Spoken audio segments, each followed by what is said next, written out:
Selamat pagi pemirsa, dalam sebuah hadis disebutkan bahwa kita harus menjauhkan 7 dosa besar. Salah satunya adalah riba. Apa itu riba dan bagaimana pula kaitan riba dengan konsep keuangan termasuk dengan asuransi syariah?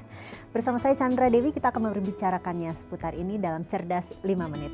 Dan di studio Metro Manulife telah hadir Ibu Yeti Rohyatini, Vice President and Head of Unit Syariah dari PT Asuransi Jiwa Manulife Indonesia. Selamat pagi, Assalamualaikum Bu Yeti. Waalaikumsalam warahmatullahi wabarakatuh. Bu Yeti, kita sering sekali mendengar bahwa riba itu haram. Bisa dijelaskan yang dimaksud dengan riba itu seperti apa sebenarnya? Riba itu apa gitu ya? Simpelnya riba itu bunga. Tapi riba itu adalah definisinya lebih kurang seperti ini.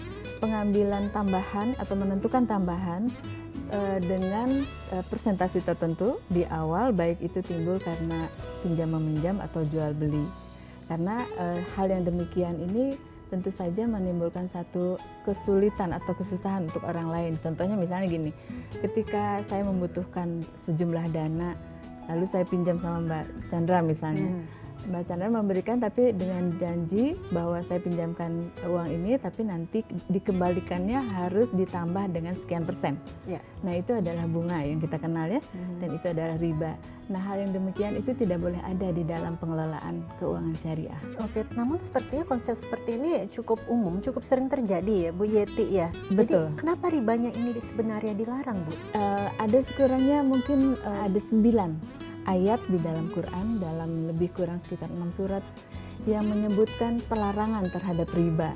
Dan riba ini bukan hanya untuk kaum muslim aja Mbak, karena pelarangan tentang riba ini juga muncul di kitab-kitab yang lain, di ajaran agama yang lain. Ada di kitab ulangan, di kitab imamat, dan di kitab keluaran. Itu semua menyebutkan tentang buruknya riba bila dijalankan, kasarnya begitu ya. Malah kalau di Islam memang jauh lebih dalam lagi gitu, larangannya itu sangat keras gitu. Kenapa demikian? Contohnya misalnya boleh kita ambil contoh lintah darat gitu ya, rentenir orang kenalnya ya. Kan kalau pinjam misalnya 1 juta, dia mengharuskan mengembalikannya 1,2 juta misalnya. Lalu pada saat jatuh tempo nggak mampu mengembalikan semuanya, dia tambahkan lagi gitu, jadi bunga berbunga.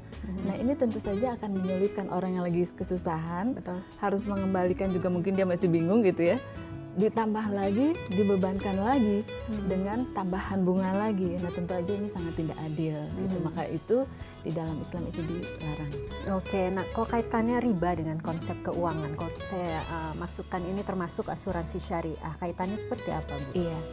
Riba itu masuk ke dalam unsur maghrib yang sering kita bahas ya. Maghrib itu kan maisir atau perjudian, goror atau ketidakpastian, riba dan riswah atau bunga. Nah, riba ini tentu aja nggak boleh dalam pelaksanaan proses keuangan syariah, baik itu di asuransi maupun itu di investasi yang lain. Nah kalau di asuransi di mana ribanya gitu ya?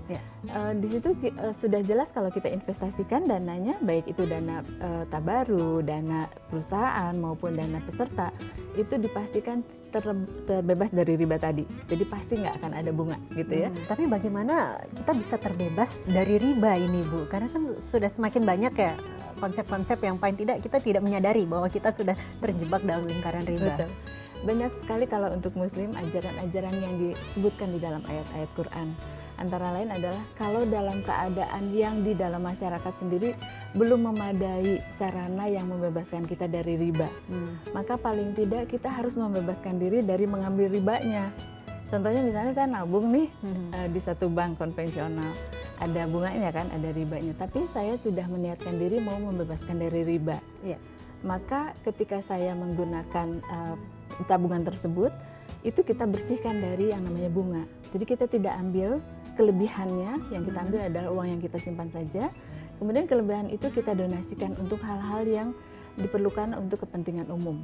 Dan pasti mudah-mudahan perbincangan kita juga bermanfaat bagi Insya pemirsa Allah, di rumah ya Bu Yeti ya. Terima kasih atas kehadirannya. Sama-sama, Dan demikianlah pemirsa Cerdas 5 Menit, Cerdas Finansial untuk episode kali ini. Saya Chandra Dewi, terima kasih atas perhatiannya. Sampai jumpa. Dipersembahkan oleh